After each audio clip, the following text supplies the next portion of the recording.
Bonjour à toutes et à tous, ici Katy Warem du podcast de chez Public Eye. Aujourd'hui, on va parler Covid, on va parler vaccins, Big Pharma et santé.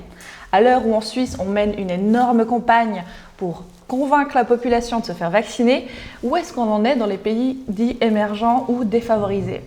Alors du coup, pour en savoir plus, je me tourne vers vous, mon invité spécial, Monsieur Patrick Duriche, responsable du domaine public santé chez Public Eye. Alors déjà, bienvenue dans l'émission. Merci.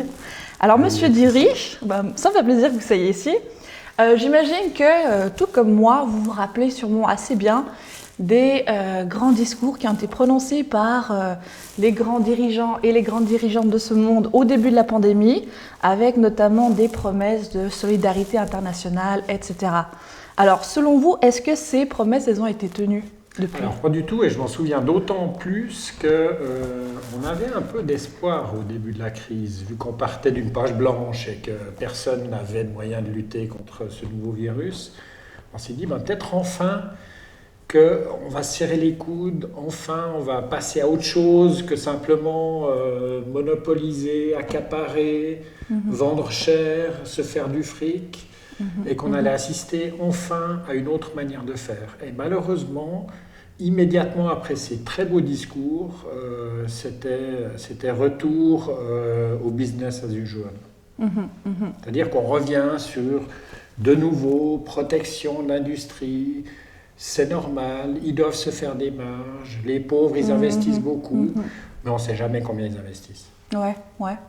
Du coup, ça amène à ma question suivante qui était comment est-ce que vous expliquez cette situation ? Quels sont les enjeux en fait, économiques là derrière, au fond ? Les enjeux économiques à quel niveau ? Les enjeux économiques derrière le fait que ces brevets ne soient pas partagés avec d'autres pays notamment. Là, en l'occurrence, le calcul qui se fait habituellement en disant on investit beaucoup, donc il faut qu'il y ait un retour sur investissement, donc les produits sont chers, ne tient absolument pas la route. Et il ne tient pas la route parce qu'il y a eu plein de subventions publiques. À partir du moment où vous avez des subventions publiques, c'est pas vous qui le mettez de votre poche, c'est des contribuables qui fournissent l'effort, qui écartent le risque d'échec.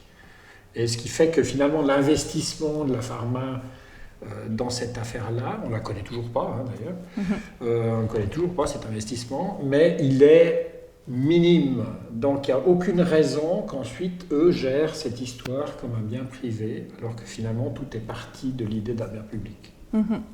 Et d'ailleurs, je tiens quand même à profiter de cette occasion pour rappeler ce que c'est qu'un brevet, puisque pas tout le monde sait forcément ce que c'est, puisque c'est un titre en fait de propriété industrielle qui donne en fait l'occasion à l'entreprise qui possède le brevet, non seulement d'exploiter en fait ce brevet pour faire des profits, mais aussi d'interdire à toute autre entité d'utiliser ce brevet pour X raisons en fait. Et du coup, concrètement, ce que ça veut dire, on est bien d'accord, c'est que Pfizer ou Moderna peuvent, et d'ailleurs elles le font, interdire aux laboratoires qui se trouvent dans les pays émergents d'utiliser la recette de leur vaccin pour produire localement des doses qui pourraient en fait, administrer aux populations qui sont là-bas.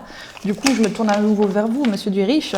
Je me demande, est-ce que face à la crise du Covid-19, il ne serait pas possible, ou du moins envisageable, de lever au moins temporairement ce monopole sur les vaccins ? Est-ce qu'il y a des pays qui se sont déclarés en faveur en fait, de cette idée ? Il y en a plein qui se sont déclarés en faveur de ça, et dès le début, on savait que ça allait être un obstacle. Et dès le début, il y a non seulement les ONG comme nous, mais aussi d'autres États qui ont dit les brevets vont poser un problème. Et ils posent un problème parce qu'ils écartent la concurrence et parce qu'ils interdisent à d'autres, comme vous l'avez dit, d'en produire.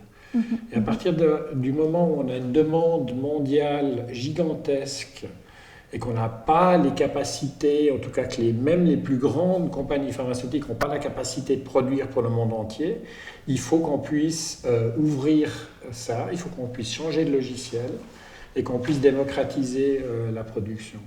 Et les États auraient été bien avisés, et même ceux qui hébergent ces grandes compagnies auraient été bien avisés de le faire, parce que si on ne le fait pas, on va nous faire vacciner ici, sans les réticents, mais en tout cas il y a une bonne partie qui l'est, Et dans le sud, en revanche, on va continuer à avoir des gens qui tombent malades, qui font circuler le virus. On va avoir des nouveaux variants qui vont émerger et qui vont revenir chez nous.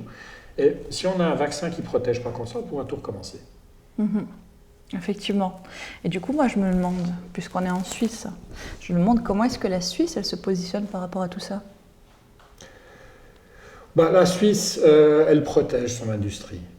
C'est rien de nouveau à l'horizon. Elle veut continuer à avoir une industrie très prospère, très lucrative, et elle n'ose pas l'affronter. Elle n'ose vraiment pas affronter cette industrie. Et ça veut dire que dès qu'il y a des discussions sur une manière de suspendre des brevets, la Suisse s'y oppose, et c'est ce qu'elle a fait depuis le début. Et pourtant, est-ce qu'elle aurait le pouvoir justement d'entrer en matière? Quel pouvoir est-ce qu'elle a, la Suisse, dans cette discussion-là? Bien sûr que les États ont le pouvoir, vu que c'est les États qui délivrent des brevets. Donc ils pourraient aussi suspendre ces brevets. Il y a des instruments qui existent pour ça.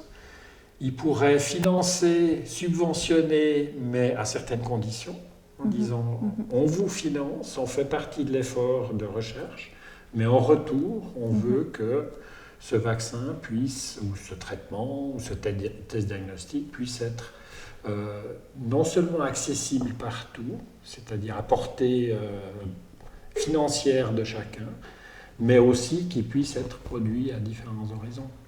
Et vous retomberez sur vos pattes financières parce que vous aurez aussi reçu ces subventions, vous aurez été payé pour ça. Puisqu'on est sur le sujet, je serais curieuse de savoir, outre les brevets, quelles sont en fait les autres stratégies qu'utilisent les grandes compagnies pour maximiser leurs profits? Elles font du lobbying, elles créent les règles de manière à ce qu'elles aient la plus grande marge de manœuvre possible. Donc elles participent à façonner toutes ces politiques autour du médicament ou du vaccin, de manière à ce qu'elles aient vraiment une autoroute pour dérouler tout ça. Et puis elles font aussi pression à travers ce lobbying sur les États pour qu'ils se tiennent à carreau et qu'ils disent laissez-nous faire, nous on sait, on est les experts. Et vous verrez que si vous nous confiez les clés, tout va aller pour le mieux du monde. Et on voit à quoi ça aboutit, c'est-à-dire que c'est une catastrophe. C'est une catastrophe parce qu'ils vont viser d'abord les pays solvables, riches. Ils vont passer leur contrat là-bas d'abord. Et s'il reste quelques doses, quelques miettes, éventuellement, qui sont prêts à les donner à des pays en développement. Effectivement.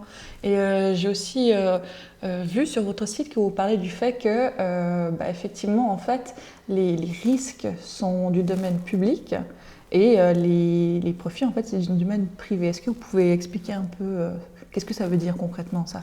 Ça veut dire que si vous mettez des milliards sur la table, et on parle de 100 milliards, rien qu'en 2020, il n'y a quasiment aucun risque de faire de la recherche. C'est-à-dire que même si vous arrivez à un échec, en admettant que ces vaccins n'aient pas fonctionné comme ils fonctionnent, ça aurait été payé par le contribuable. Donc à partir du moment où la pharma ne met pas beaucoup de billes dedans, ils écartent ce risque et donc ce risque est socialisé. En revanche, quand ça marche, ce qui est le cas un peu des vaccins ici, eux, ils s'arrangent pour que les profits soient ensuite privatisés. Et qu'ils puissent continuer à payer leurs dirigeants de manière complètement indécente, à reverser des dividendes à des actionnaires alors qu'on est en pleine crise. Donc ils continuent avec le même système, ils ne changent absolument pas de logiciel, ils se disent on continue tant qu'on gagne on joue. Ouais, effectivement, un double standard quand même, on le voit. Et du coup, face à tous ces éléments, quelles sont les revendications de Public Eye? J'ai vu qu'il y en avait un certain nombre sur votre site. Déjà, de ne pas donner des chèques en blanc, c'est-à-dire qu'un État peut aussi poser certaines conditions. C'est de rendre aussi transparents tous les contrats qui ont été passés de commandes, avec l'industrie pharmaceutique. On ne sait pas combien la Suisse a payé pour ces vaccins, on ne sait pas quelles sont les conditions derrière ces contrats. Tout ça est maintenu dans une totale opacité. Ça, c'est du côté des États. Et du côté de l'industrie pharmaceutique, dans une crise d'une telle ampleur, c'est vraiment de partager les connaissances, c'est de faire de la technologie, du transfert de technologie, d'aider d'autres à en produire, parce qu'on sait très bien que les géants pharmaceutiques n'arrivent pas à couvrir tous les besoins mondiaux. Ok, merci beaucoup. Et je tiens aussi à rappeler qu'en fait, en réaction au refus de la Suisse face à la levée des brevets des vaccins Public Eye et d'ailleurs aussi Amnesty International ont remis leur pétition intitulée Pour une Suisse solidaire dans la lutte contre la pandémie au Conseil fédéral Guy Parmelin en juin dernier. D'ailleurs, c'est une pétition qui a été signée quand même par plus de 20 000 personnes qui demandent à la Suisse de s'engager en fait en faveur d'un vaccin universel, universellement accessible d'ailleurs au Covid-19. Est-ce qu'à votre connaissance, depuis cette pétition, est-ce que le Conseil fédéral il a pris position sur la question? Il n'a pas bougé sa position, c'est-à-dire qu'il continue à s'y opposer. Du côté de la réponse à la pétition, c'était silence radio. Rien, même pas en accusé de réception, rien. C'est comme si, en gros, on dit on passe à autre chose, ouais, on les écoute pas et puis on continue à faire de même. Et puis finalement, on revient toujours à l'éternel courant normal, comme on appellerait ça dans la berne fédérale, c'est-à-dire que, bon, d'accord, ils font un peu de bruit, ils s'agitent, mais nous, on continue sur notre voie. Et quand vous avez un ministre de l'économie qui appelle à la solidarité en Suisse, mais qui finalement fait complètement fi de la solidarité internationale, on a quand même un gros problème. Effectivement, effectivement. Et je sais qu'à un moment donné, dans les médias, on parlait même de l'idée, mais c'était vraiment il y a un moment, on parlait de l'idée de faire des tests, au tout début, de faire des tests dans des pays en Afrique pour voir si les vaccins étaient pertinents ou pas. Comment expliquer ce double standard d'avoir comme première idée de faire les tests là-bas, mais par contre, c'est les dernières à recevoir les doses une fois qu'elles ont été vraiment validées, quoi. Alors là, il y a des obligations éthiques. C'est-à-dire que on peut faire des tests dans des pays aussi plus vulnérables, mais à ce moment-là, il y a tout un système de protection à mettre en place et de garde-fous pour justement éviter que finalement ce soit juste des cobayes auxquels on retire quelques données et ensuite on va commercialiser ailleurs. Donc il y a des garde-fous pour ça. Le fait qu'il y ait des tests dans ces pays-là peut faire sens, notamment vis-à-vis de certains traitements aussi qui sont plus adaptés à certains contextes. Mais encore une fois, avec un certain nombre de garanties, c'est-à-dire des traitements qui ne nécessitent pas une chaîne du froid, des traitements qui sont facilement disponibles, même dans des coins très reculés. Il y a le côté aussi pratique de l'affaire. Donc ça, pour savoir si ces traitements sont efficaces, ça peut aussi faire sens de le faire dans ces contextes-là, mais encore une fois, avec une garantie de protection, voire même beaucoup plus que ce qu'on ferait ici pour un même test. C'est-à-dire qu'il faut s'assurer que ces gens ont véritablement accès ensuite. Il y a une obligation que ces personnes qui ont participé à l'effort de recherche puissent aussi accéder, et pas seulement ces personnes, on parle des communautés en général, et des pays aussi qui hébergent ces tests. Et le fait que justement la Suisse refuse encore aujourd'hui de s'engager pour la levée de ses brevets dans les pays en émergence, c'est symptomatique de quoi, selon vous ? C'est symptomatique du système colonial en place. La Suisse n'a pas eu de colonie, mais elle a quand même une attitude parfois un peu néocoloniale, donneuse de leçons, etc. Et donc, en gros, c'est le Nord qui décide pour le Sud. C'est le Nord qui décide ce qui est bien ou pas pour le monde entier. C'est le Nord qui dit d'abord nous, ensuite vous. Et c'est finalement le Nord qui dicte les règles du jeu. Donc c'est très symptomatique de ça, en fait. Et pour avoir le dernier mot de cette émission, si aujourd'hui vous aviez quelque chose à dire, disons, à la Suisse, qu'est-ce que vous lui direz ? Qu'est-ce qu'elle doit faire ? Quelle est la première chose la plus urgente qu'elle doit faire là pour changer la donne ? C'est d'affronter son industrie pharmaceutique qui est extrêmement vorace en termes à la fois de part de marché, d'en vouloir toujours plus, Donc elle a les instruments. Les instruments existent dans le droit national et international pour agir. Simplement, la Suisse ne le fait pas.